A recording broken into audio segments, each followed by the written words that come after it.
Kita akan awal informasi pertama, Ketua Konsorsium Pemenang Tender Proyek IKTP, mantan Direktur Utama Perum Percetakan Negara Republik Indonesia, mengaku pernah beberapa kali bertemu dengan Andi Narogong di Ruko Fatmawati. Pertemuan juga digelar dengan mantan Dirjen Kependudukan dan Catatan Sipil Irman di kantor Dukcapil Kemendagri sebelum adanya pembahasan dan penentuan pemenang tender proyek IKTP. Pengakuan ini disampaikan Ketua Konsorsium Pemenang Tender Proyek IKTP saat bersaksi dalam sidang perkara dugaan korupsi mega proyek IKTP di Pengadilan Tipikor Jakarta. Hari ini, dalam kesaksiannya Isnu menyebut sudah mengenal terdakwa Irman sejak lama dan Irmanlah yang mempertemukan Isnu dengan Andi Narogong. Isnu juga menyebut sudah beberapa kali melakukan pertemuan dengan Irman dan tim di Fatmawati seperti Johannes Tan, Johannes Marlim. Pertemuan tersebut membahas mengenai proyek IKTP sebelum pemenang tender diumumkan. Ia juga mengaku sebagai Ketua Konsorsium sampai 2 Februari 2013 dan kemudian diganti dengan Abraham Mose. Saat Konsorsium PNRI terpilih sebagai pemenang proyek IKTP, PNRI berkewajiban untuk mencetak 167 juta lembar IKTP pada tahun 2011. Namun pada akhir 2011, PNRI hanya mampu mencetak 1,6 juta lembar IKTP. Sini. Saudara adalah Direktur PT. Saudara kenal dengan yang namanya Andi Narogong? Kenal ya. Nah, coba saudara cerita siapa itu Andi Narogong dan apa hubungannya dengan perkara ini, perkara IKTP ini? Andi Narogong yang saya kenal adalah seorang pengusaha semacam itu yang mulia. Terus? Ya apa hubungannya di IKTP ini, ngapain Andi Narogong ini? Ikut atau bagaimana istilahnya Pak ya, ikut mungkin cawe-cawe atau semacam gitu ya Pak. Cawe-cawenya bagaimana Pak? Cawe-cawe itu ya artinya dia ikut apa ya? Ya ikut terlibat lah dalam proyek ini. Iya, keterlibatannya bagaimana? Tadi kan kalau PNRI terlibatannya nyetak kartu. Ya. Kalau Andi ini keterlibatannya bagaimana? Ya kami pernah diundang dia ya, di Ruko Fatmawati ya, di mana dia mengundang beberapa pihak yang lain. Pemirsa, sidang kasus korupsi KTP elektronik hingga kini masih berlangsung di Pengadilan Negeri Tipikor Jakarta. Selengkapnya Syaza Wisastro akan melaporkan langsung dari sana.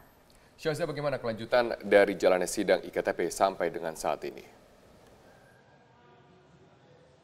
Ya Robert, pada termin kedua sidang KTP elektronik ke-12 sore hari ini ada 4 orang saksi yang dilanjutkan untuk diperiksa, yakni 4 orang saksi Abraham Mose, kemudian Andra Agus Salam, kemudian Darman Mapangara dan juga Agus Iswanto, yang mana mereka berempat merupakan jajaran direksi PT Land Industries. Pada pertama kali jaksa menanyakan atau mencecar pertanyaan kepada Abraham Mose. Pada pernyataan atau kesaksian Abraham Mose ada yang menarik bahwa Abraham Mose menyatakan selaku direktur pemasaran yang memiliki tupoksi untuk mencari atau mendapatkan proyek-proyek untuk perusahaan khusus, namun khusus untuk KTP elektronik tupoksinya tidak ada upaya dari direktur marketing atau direktur pemasaran untuk mendapatkan proyek KTP elektronik itu sendiri. Menurut Abraham Mose bahwa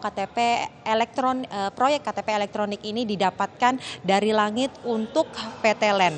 Kemudian Abraham Mose juga menyatakan bahwa pada Februari 2011 yang lalu bersama dengan Dirut Wahyuning Bagenda dan juga Isnu Darman, yakni Isnu merupakan mantan Dirut PNRI yang pada termin pertama tadi sudah memberikan kesaksiannya, menyatakan bahwa mereka semua bertemu di sebuah restoran di Kota Bandung untuk membicarakan mengenai kemampuan PT Land dalam bidang teknologi untuk membuat KTP elektronik. Untuk saksi kedua yang dicecar oleh jaksa yakni adalah Agus Iswanto yang merupakan Kepala Divisi Pengembangan Usaha PT Land Industries. Dari kesaksian Agus Iswanto ada yang menarik yakni Agus menyatakan bahwa pada tahun 2012 pada saat proyek KTP elektronik ini berjalan, Agus Iswanto sebagai Kepala Divisi Pengembangan Usaha mengajukan 8 miliar rupiah untuk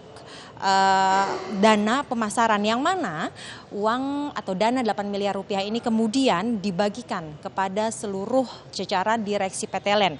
2 miliar untuk mantan dirut PT LEN yakni Wahyudin Bagenda yang sebelumnya sudah diperiksa atau sudah memberikan keterangannya sebagai saksi pada termin pertama, kemudian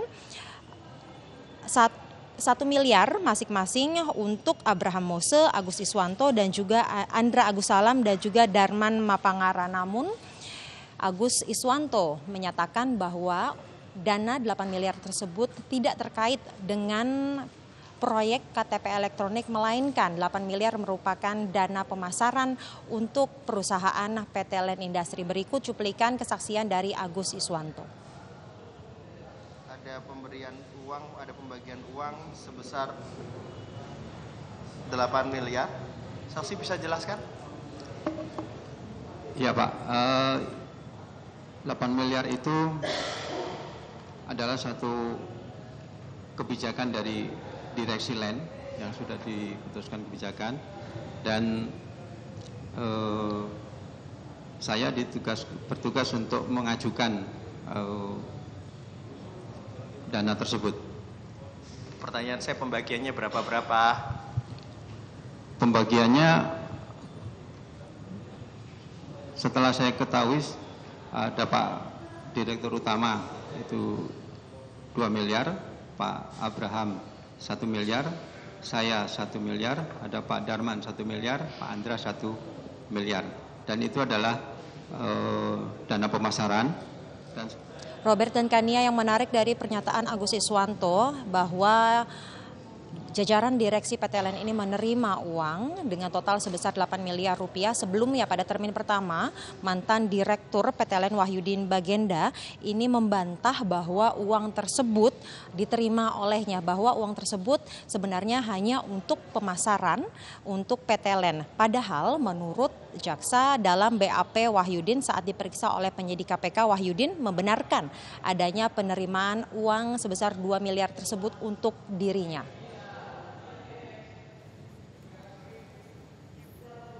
Robert Kania. Baik, terima kasih Syaza Wisastro atas informasi Anda. Ya, pemirsa, beralih ke informasi berikutnya. Lembaga Perlindungan Saksi dan Korban atau LPSK mengakui telah ada permintaan dari Komisi 3 DPR untuk melindungi Miriam S. Haryani sebagai saksi kunci kasus korupsi IKTP. Ketua LPSK Abdul Haris Semendawai menyatakan meski ada permintaan dari DPR, namun pihaknya belum menerima permintaan dari Miriam sendiri. Ia mengaku perlindungan terhadap Miriam S. Haryani sangat diperlukan untuk melindungi Miriam sebagai saksi kunci.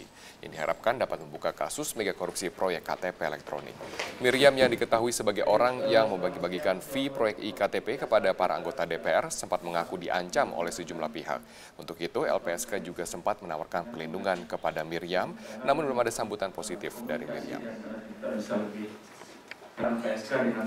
Nah, ada juga permintaan dari pihak DPR ya terkait dengan perlunya Miriam ini diberikan perlindungan dalam status dia sebagai saksi. Tentunya ini sangat dikembalikan lagi kepada pihak terkait, pihak yang membutuhkan layanan.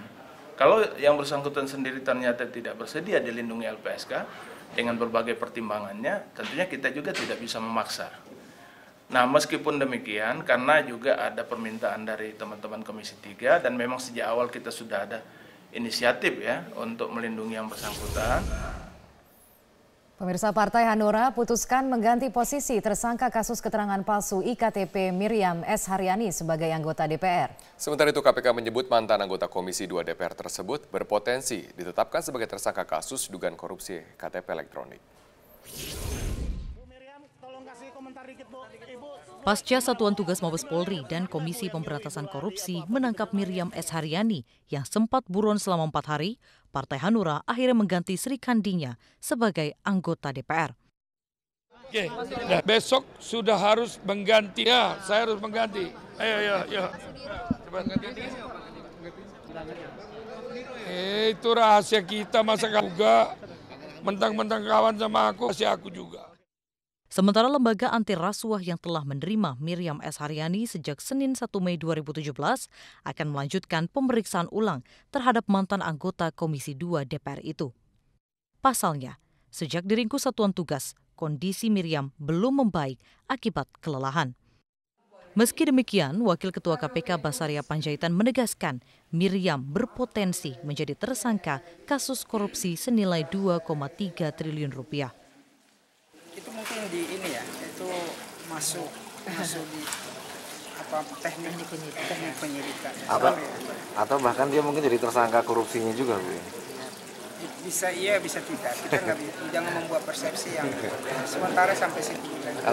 Kapan mungkin akan dilakukan pemeriksaan? Nanti kita lihat kondisi yang bersangkutan, kalau sudah benar-benar sehat dan mau diperiksa. Karena penyidikan kan harus ditanyakan apakah Anda dalam keadaan sehat dan bersedia diperiksa, kan harus ada kata-kata. Miriam S. Haryani ditetapkan sebagai tersangka kasus keterangan palsu IKTP pada 5 April 2017 pasca bersaksi di persidangan tindak pidana korupsi Jakarta dengan terdakwa Irman dan Sugiharto. Dalam persidangan itu, Miriam membantah semua keterangannya di berita acara pemeriksaan soal pembagian uang hasil korupsi IKTP senilai 1,2 juta dolar Amerika Serikat kepada sejumlah anggota DPR. Bantahan ini dinilai KPK terjadi akibat Miriam ditekan koleganya di parlemen, sehingga memicu pengguliran hak bertanya DPR. Tim Liputan Metro TV. Sementara itu, Kementerian Dalam Negeri telah mendistribusikan 7 juta belangko KTP elektronik ke sejumlah wilayah di Indonesia. Warga yang sebelumnya telah mendapatkan surat keterangan atau suket dan telah melakukan perekaman data dapat menukarnya dengan KTP elektronik. Untuk memberikan pelayanan kepada masyarakat, pendistribusian secara bertahap dimulai akhir Maret 2017 untuk wilayah DKI Jakarta. Sementara untuk wilayah lain, distribusi belangko iktp dimulai awal April. Tercatat 4,5 juta warga negara Indonesia belum mendapatkan iktp akibat belangko habis, sedangkan sisa 2,5 juta lembar untuk cadangan. Menteri Dalam Negeri Cahyokumolo menjelaskan hingga hari ini belangko iktp telah mencapai 97% dari total 78 juta penduduk Indonesia. Pemerintah kini tengah menyelesaikan pendataan penduduk yang digunakan sebagai pemilih dalam Pilkada 2018-2019. Lebih lanjut, Cahyo optimistis e-voting bisa dilaksanakan hingga pendataan penduduk rampung tergantung dari KPU Bawaslu sebagai penyelenggara. Dengan per hari ini sudah mencapai 97% data penduduk dari 78 juta. Pemerintah CQ Kemendagri menyiapkan daftar pemilih untuk Pilkada 2018 dan untuk 2019. Seandainya akan e-voting pun datanya siap, tinggal penyelenggaranya siap atau tidak. KPU hanya menginginkan ada proses penghitungan suara di TPS, detik yang sama sudah bisa masuk ke pusat, lewat handphone, lewat SMS. Ya, saya kira yang penting masyarakat punya hak pilih, suaranya aman, pilihannya aman, tidak sampai ada indikasi-indikasi manipulasi sebagainya. Itu aja dia. Kita beralih ke kasus dugaan korupsi lainnya. Hari ini KPK memeriksa mantan Menko Perekonomian Doro Jatun Kuncoro Jakti sebagai saksi dalam kasus penerbitan SKL BLBI. KPK masih merangkai keterangan saksi untuk kelengkapan konstruksi kasus dana talangan BLBI ini. Guru Besar Emeritus Fakultas Ekonomi Universitas Indonesia Doro Jatun Kuncoro Jakti diperiksa KPK sekitar 4 jam sebagai saksi untuk kasus penerbitan SKL BLBI atas tersangka Syafruddin Temenggung. Doro Jatun diperiksa dalam kapasitasnya sebagai mantan Menteri Koordinator Perekonomian. Lembaga Antirasuah terus memeriksa sejumlah saksi untuk kasus yang disangkakan kepada mantan Kepala BPPN Syafruddin Temenggung. Sebelumnya, giliran mantan pejabat BPPN Dira Kurniawan Mokhtar yang diperiksa 5 jam oleh KPK Rabu malam. Dira yang diperiksa dalam kapasitasnya sebagai saksi dan pernah menjabat Kepala Divisi Loan Workout BPPN bercerita, dirinya tidak pernah terlibat hingga keputusan SKL dikeluarkan. Tugas saya berakhir sebelum proses ini selesai. Sudah sempat ditagihkan belum sih Pak itu yang? Zaman saya tagihkan. Berapa berhasil yang dikumpulkan itu Pak dari penagihan itu? Oh enggak, kita tagihkan secara keseluruhan. Tapi dari pihak Samsung Salim tidak ada itikat baik untuk menyelesaikan. Jadi sebenarnya belum ada yang masuk. Saat itu saya, iya. Saat saya belum ada. Saat saya belum ada. Ya. Menurut KPK, keterangan Dira dibutuhkan karena penyidik KPK membutuhkan konstruksi utuh dalam penyidikan kasus penerbitan SKL BLBI.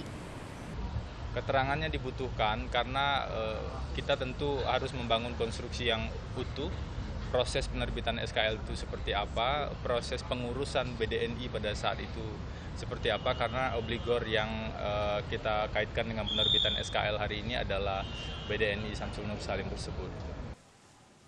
Sebelumnya KPK juga sempat memeriksa sejumlah mantan menteri seperti Kwik Kian Gi dan Rizal Ramli.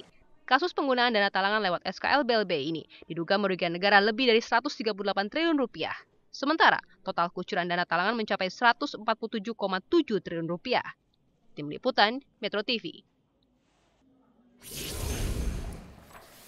Pemirsa, tetaplah bersama kami di Prime Time News. Sesaat lagi kami akan hadir kembali dengan informasi setelah menyatakan hak angket kepada KPK. Kini sejumlah parpol ramai-ramai menarik dukungan angket terhadap KPK.